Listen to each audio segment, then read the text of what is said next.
مکہ میں آباد ہوئے اور اسحاق علیہ السلام فلسطین میں، بیت المقدس پھر بعد میں آباد ہوا شام میں، ارض شام. تو آگے پھر اسحاق علیہ السلام کی اولاد میں پیغمبر پیدا ہوئے ہیں، اسماعیل علیہ السلام، کیا ہو گیا مجھے یار، یعقوب علیہ السلام جن کا نام تھا اسرائیل لقب. پھر ان کے بیٹے تھے یوسف علیہ السلام جو مصر میں تھے، واقعہ بتائیں، مصر چلے گئے تھے، بادشاہ بن گئے تھے. پھر آگے مصر میں ہوتے ہوتے ہوتے ہوتے بنی اسرائیل پر فرعون غالب آ گیا. مصر کے بادشاہ کو فرعون کہا جاتا تھا، جو بھی ہوتا تھا بادشاہ، اس لیے بہت سارے فرعون گزرے ہیں. لیکن قرآن نے جس کا واقعہ بیان کیا یہ وہ فرعون تھا جو بنی اسرائیل کو جس نے غلام بنا لیا تھا اور بہت طاقتور بادشاہ تھا. یہ چونکہ یہ واقعہ جب تک پیغمبروں کا پورا سلسلہ معلوم نہیں ہوگا نا تو بات سمجھ میں نہیں آئے گی. تو بنی اسرائیل کو پھر فرعون سے نجات ملی، صحیح ہے. پھر اللہ نے بنی اسرائیل سے کہا کہ اللہ نے فرعون کو تو خرد غرق کر دیا، اب تمہارے پاس ایک حکومت آئی ہے، ریاست آئی ہے، اللہ کی کتاب بھی آ گئی، اب تم جہاد کرو، اب تم اپنے پرانے وطن جاؤ. وہاں قوم عمالقہ کا قبضہ ہو گیا ہے، جہاں سے یعقوب علیہ السلام کو نکالا گیا تھا نا، بیت المقدس.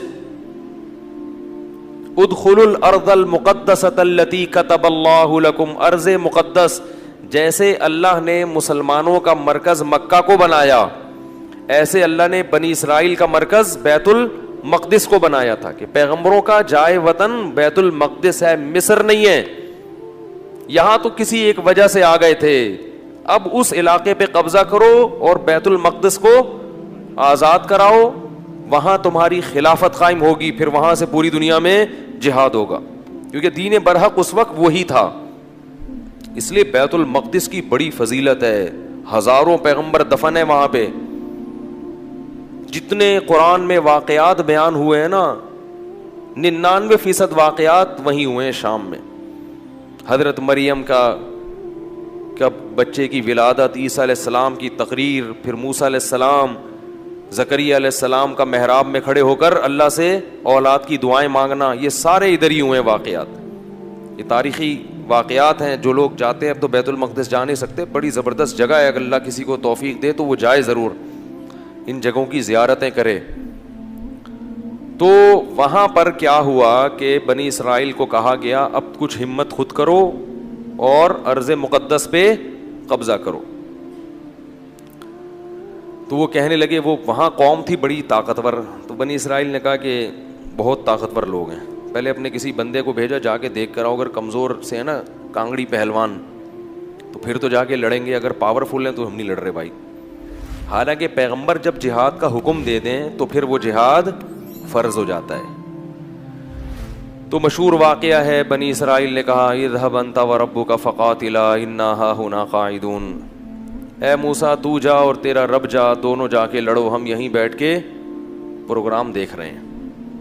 قال رجلان من الذين يخافون، اللہ فرماتے ہیں ان میں دو فرد جو اللہ سے ڈرتے تھے، انعم اللہ علیہما، اور اللہ نے ان پر انعام بھی کیا تھا، وہ کہنے لگے کہ چلے جاؤ، فَإِذَا دَخَلْتُمُوهُ فَإِنَّكُمْ غَالِبُونَ، جب موسیٰ کلیم اللہ کہہ رہے ہیں تو اللہ یقیناً مدد کرے گا، جاؤ ہمت کرو، اللہ غلبہ دے گا.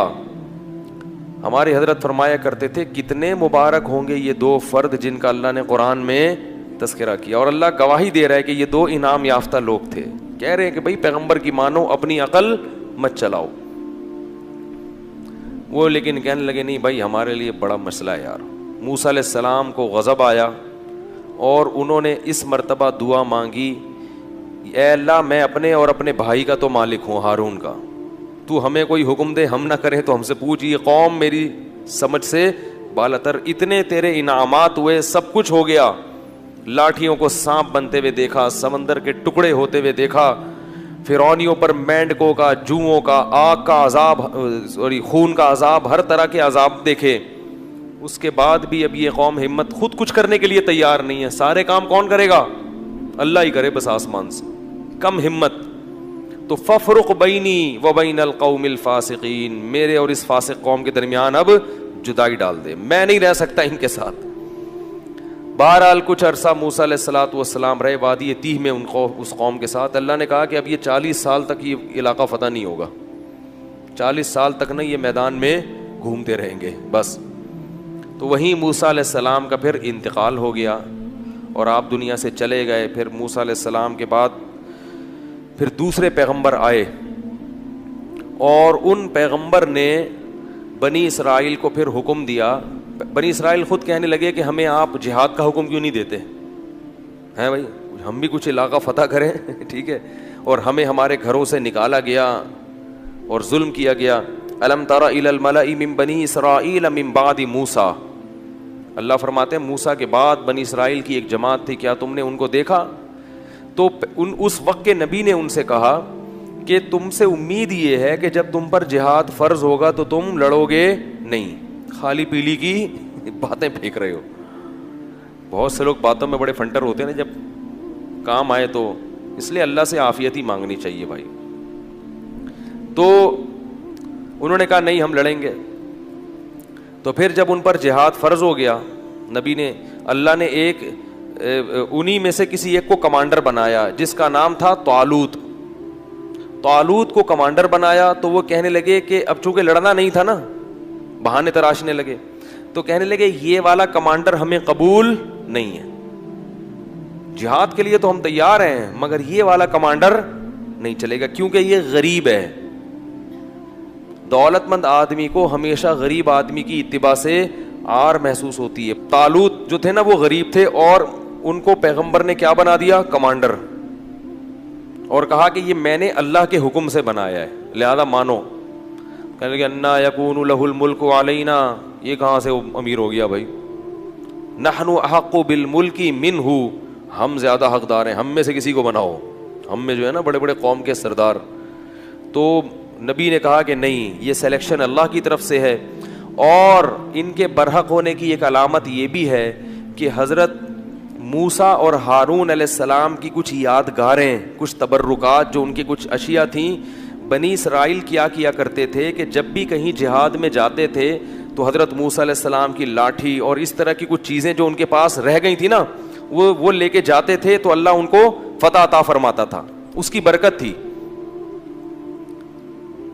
کیونکہ وہ ظاہر ہے متبرک لاٹھی تھی نا حضرت موسیٰ علیہ السلام, اب اس سے سانپ تو نہیں بنتا تھا, لیکن ہارون علیہ السلام اور موسیٰ علیہ الصلوۃ والسلام کی اس طرح کی چیزوں کو تبرک کے طور پر وہ استعمال کرتے تھے اور اللہ کی مدد شامل حال ہو جاتی تھی.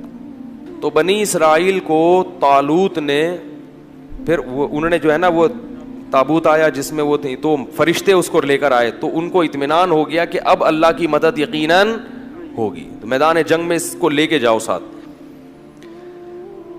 قرآن میں آتا ہے کہ جب حضرت طالوت علیہ السلام لشکر لے کے نکلے ہیں تو انہوں نے اپنی قوم سے کہا کہ دیکھو لڑائی کیونکہ بہت سخت ہے, دشمن بہت طاقتور ہے اور ہم ہیں کمزور, تو اللہ تمہیں پہلے آزمائے گا, یعنی اللہ کی مدد کے لیے جنگ میں فتح نہیں ہو سکتی. تو اسباب میں تو ہم کمزور ہیں, اللہ تمہیں امتحان کرے گا کہ تم میں تقویٰ ہے یا نہیں ہے. اس امتحان میں کامیاب ہو گئے تو جو کامیاب ہوں گے ان کو تو فتح ملے گی, اور جو اس امتحان میں کامیاب نہیں ہوئے وہ کیا کھائیں گے؟ شکست کھا کے بھاگ جائیں گے, وہ لڑنے کی طاقت نہیں رہے گی. اور وہ امتحان یہ ہے کہ تمہیں پیاس لگے گی مگر نہر میں سے کسی نے پانی, بولو بھائی, نہیں پینا. پیاس لگے گی, یہ پیاس بعد میں ختم ہو جائے گی, مگر اس وقت اللہ نے امتحان لیا ہے کہ ایک آدھ چلو پینے کی اجازت ہے, پیٹ بھر کے پانی پینے کی اجازت نہیں ہے. اس میں کامیاب ہو گئے تو لڑنے کی طاقت بھی اللہ دے دے گا تمہیں. قرآن کہتا ہے جب وہ نہر پار کی ہے نا, فشربوا منہ الا قلیلا منہ, تھوڑے سے لوگ تھے جنہوں نے پانی نہیں پیا, پوری قوم نے پی لیا. اتنی اللہ نے نشانیاں دکھائیں, سب کچھ کیا, مگر پھر بھی کیا کر رہے ہیں؟ پیٹ بھر بھر کے کہہ رہے ہیں دیکھا جائے گا یار, دیکھا جائے گا یار. اس کا نقصان کیا ہوا, اس گناہ کی نحوست کیا ہوئی کہ جب سامنے طاقتور لشکر دیکھا اور اس کا کمانڈر تھا جالوت, جو بڑا پہلوان جالوت تھا جیم کے ساتھ, بہت طاقتور, بہت پہلوان. اس کو دیکھا, اڑے بھائی اس کا قد دیکھو, اس کی باڈی دیکھو, ہے بھائی لگ رہا ہے کسی جم سے آ رہی ہے. اور یہ لوگ دیکھو اتنا بڑا لشکر.